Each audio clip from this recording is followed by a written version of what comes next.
Time now for your JCTV Daily News Update with the latest in news. She said the virus moves in waves and expects another upward trend in the spring.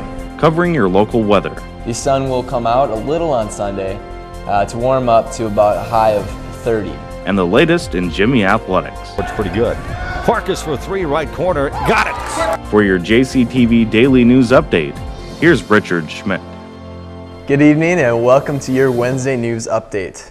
In campus news, Jimmy Jive Week continues tomorrow with Earth Day events provided by Ecos. There will be a late night fair Friday at 10 p.m. in Level 2, and the week will be capped off with a 70s dance Saturday night provided with live music by Kid Hollywood. Now, I've heard this band jam out before at North Dakota street dances, and they're definitely worth the time, so go check it out. In local news, the Associated Press reports that North Dakota's Class B high school baseball tournament is being moved to Minot because of a lack of available hotel rooms in Jamestown due to other events in the area. Dave Carlsrud with the High School Activities Association says Minot and Fargo put together offers and the association picked Minot for the tournament June 3rd to the 5th. State tournament sites typically are set 4 or 5 years in advance, and Jamestown has hosted the Class B baseball tournament for decades. Carlsrud says this is the first time in his 21 years with the Activities Association that a tournament has moved because of a lack of lodging. In state news, Governor John Hoeven has activated 20 National Guard soldiers to help with cleanup after the Easter weekend snowstorm that knocked out power to thousands. According to the Associated Press, the storm knocked down more than 12,000 power poles and hundreds of miles of electrical lines. State Homeland Security Director Greg Wills says the debris field is significant and farmers want to get in the fields and ranchers want to get their cows to pasture. Wills estimates there is enough debris to fill more than 1,000 truckloads. Hoeven is seeking a federal disaster declaration for 12 counties and the Standing Rock Sioux Indian Reservation in the wake of the storm, along with federal assistance for ranchers. In other news, the financially troubled horse track in Fargo will not open for the racing this summer. State Racing Commission Director Winston Satrin says the track is still $150,000 short from last year's season, owing money to suppliers and vendors.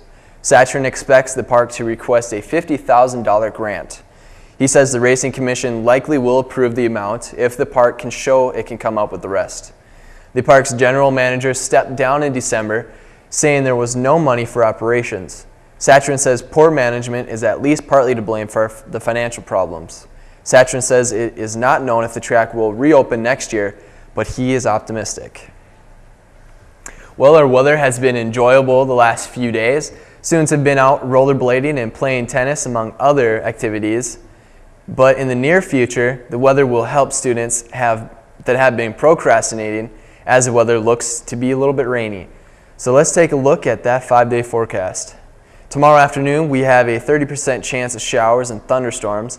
There will continue to be a slight chance of precipitation up until Sunday night. Our high temperatures the next 5 days will be near 60 degrees, and our low will be consistently around 40. With only 2 weeks left of classes, maybe we should take Mother Nature's hint and get some work done before it's gorgeous out once again and we go back into procrastination mode. In Jimmy athletics, baseball, softball, and track and field were all successful yesterday. Baseball traveled to Crookston, Minnesota to play Division II University of Minnesota Crookston. Head coach Tom Hager said Max Bowe set the tone in the leadoff spot. Bowe increased his yearly batting average to .434 by going 3 for 5 in the game, including a grand slam. He is one of several Jimmy hitters right now to be above the 400 mark. The Jimmies beat up the 3-36 Minnesota Crookston team in 7 innings to win 12-1. Jamestown College pitcher Phil Curtis increased his record to 4-1, and the Jimmy men have a total of 28 wins and 7 losses on the season. They host doubleheaders against Dakota State this weekend at Jack Brown Stadium. Both teams are 8-4 in the Dakota Athletic Conference, which is 2 wins behind Dickinson State. The doubleheader starts Saturday and Sunday at 1 p.m. Softball had a shorter road trip to Valley City State, where the Jimmies won 2 games in a doubleheader. Kate Street pitched the entire first game and allowed 5 runs on 6 hits in the Jimmy's 7-5 win. Valley City had a big first inning by scoring 3 runs, but the Jimmy offense retaliated with 5 runs in the 3rd and 5th innings to take the lead. Street kept the Vikings from scoring in the last 2 innings to pick up her 13th win on the season. In the nightcap, the Jimmies scored 5 runs in the first inning and continued to roll to a 14-7 win. Kelsey Jensen and Amy Schattinger led the attack with 5 hits apiece and 5 RBIs. Jessica Lease pitched 6 innings to improve her record to 9-5. The Jimmies have 24 wins and 10 losses on the season. Their next action is tomorrow at home versus University of Mary at 3 p.m. The track and field team competed at Concordia's Twilight Meet last night. The women were led by Alyssa Bossler, who qualified for her first time in the 3,000 steeplechase. Katie Conlin also qualified in the 1,500. The men were led by Robert Nelson, who took 2nd in the discus and 3rd in the shot put. These 3 athletes have continued to lead their teams this season, but the rest of the team continues to improve. Several athletes, such as Marissa Curry and Grayson Leader, performed career bests in their events. The track and field team hosts the Alcastle Relays this Saturday at Raleigh-Greeno Stadium. This is their only home event of the year, so it'd be a worthwhile time to stop by and check it out. The meet begins at 10:30 a.m. on Saturday. Well, thanks for tuning in to your Wednesday news update. For everyone here at the Student Media Center, I'm Richard Schmit, connecting the campus with the community. Enjoy yourself, Jamestown.